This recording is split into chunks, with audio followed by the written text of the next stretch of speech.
Praise God, जय मसीह की। आज का जो भक्तिपूर्ण संदेश है उसका शीर्षक है अच्छा और झूठा चरवाहा। आइए एक वचन से शुरुआत करते हैं। यूहन्ना का अध्याय 10 वचन 10। यीशु ने कहा, चोर किसी काम के लिए नहीं परंतु केवल चोरी करने के लिए और घात करने के लिए और नष्ट करने को आता है। मैं इसलिए आया कि वे जीवन पाए और बहुतायत से पाए।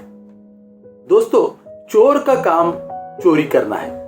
वो केवल स्वार्थ के लिए आता है।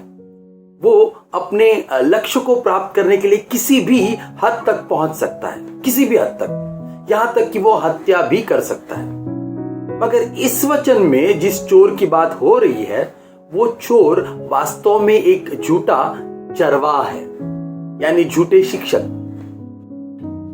यूहन्ना अध्याय 10 वचन 7 में यीशु मसीह ने उनसे फिर से कहा, मैं तुमसे सच सच कहता हूं, भेड़ों का द्वार मैं हूं। इसका मतलब उद्धार का मार्ग जो है, यानी द्वार जो है, वो सिर्फ एक ही है और वो है यीशु मसीह। मगर झूठे शिक्षक उद्धार के झूठे साधन लेकर झूठे पंथ खड़े करते हैं। ये झूठे शिक्षक चोर की तरह है। ये शैतान के इरादों को पूरा कर रहे हैं। ये जीवन लाने के बजाय मौत लाते हैं। झूठा चरवाहा केवल स्वयं के भोजन की चिंता करता है। वो झुंड के विकास की चिंता नहीं करता। वो भेड़ों को चुराता है और उन्हें नष्ट करता है। आज हम ऐसे झूठे शिक्षकों से घिरे हुए हैं। दूसरा पतरस अध्याय 2 वचन 1 से 3 में पतरस कहते हैं, तुम्हारे बीच झूठे शिक्षक होंगे। वे गुप्त रूप से विनाशकारी पाखंडों का परिचय देंगे, यहां तक कि वो यीशु मसीह को भी नकार देंगे जिसने तुम्हें मोल लिया है। बहुत से लोग अपने भ्रष्ट आचरण का अनुसरण करेंगे और सत्य का मार्ग बदनाम करेंगे। ये शिक्षक अपने लालच में मनगढ़ंत कहानियों से लोगों का शोषण करेंगे। तो यहां पर सवाल ये खड़ा होता है, हम जो उसकी भेड़ है ये कैसे पहचानेगी कि अच्छा चरवाहा कौन है और झूठा चरवाहा कौन है? उत्तर बाइबल में है।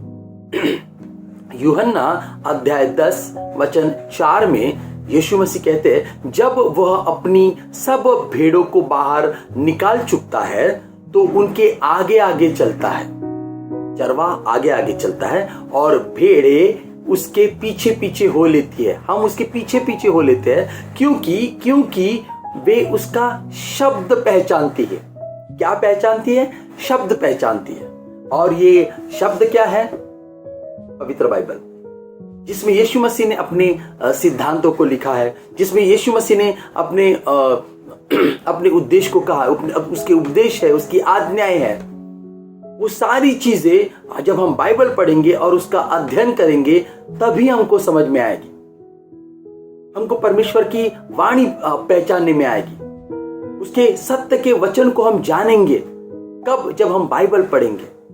और तब हम उन झूठे शिक्षकों से अपना बचाव करेंगे जो लोग हमको धोखा देना चाहते हैं, हमको नष्ट करना चाहते हैं। आमीन। दोस्तों, यूहन्ना अध्याय 10 वचन 11 में यीशु मसीह ने कहा, मैं अच्छा चरवाहा हूं। अच्छा चरवाहा जो है वो भेड़ों के लिए अपने प्राण देता है। हमने अभी देखा झूठे चरवाहा क्या करते हैं? हमको नष्ट करने आ रहे हैं। लेकिन अच्छा चरवाहा हमारे लिए खुद नष्ट हो गया। हमारे लिए उसने अपनी जान दी है। दोस्तों, यीशु मसीह भेड़ों की भलाई करने के लिए आता है। यीशु मसीह स्वार्थ साधने के लिए किसी के हृदय में नहीं आते। वो लेने के लिए नहीं बल्कि देने के लिए आते हैं। चोर जीवन लेता है, यीशु मसीह उसे बहुतायत से देता है। जब हम यीशु मसीह को अपने उद्धारकर्ता के रूप में स्वीकार करते हैं तो हमें जीवन प्राप्त होता है। जब हम पाप दंड से बच जाते हैं तो हमें बेहद खुशी का अनुभव होता है। जैसे जैसे हम पवित्र आत्मा के मार्गदर्शन में जीते हैं, जीवन में आनंद बढ़ता जाता है और हम जीवन और अनंत जीवन पाते हैं। आमीन। दोस्तों, मौत को किसी ने नहीं देखा लेकिन जो कोई मौत से मिलता है जीना ही छोड़ देता है। ऐसे बहुत से लोग हैं, आज ऐसे बहुत से लोग हैं जो जीवन जीना चाहते हैं, जो अनंत जीवन चाहते हैं, मगर ये तभी संभव है जब ये लोग यीशु मसीह पर विश्वास करेंगे और उसे अपना उद्धारकर्ता मानेंगे। आइए ऐसे लोगों तक हम पहुंचते हैं और उन्हें सुसमाचार सुनाते हैं ताकि वो भी हमारी तरह बहुतायत से जीवन पाए। आमीन। Thank you. God bless you all. परमेश्वर आप सबको आशीर्वादित करे।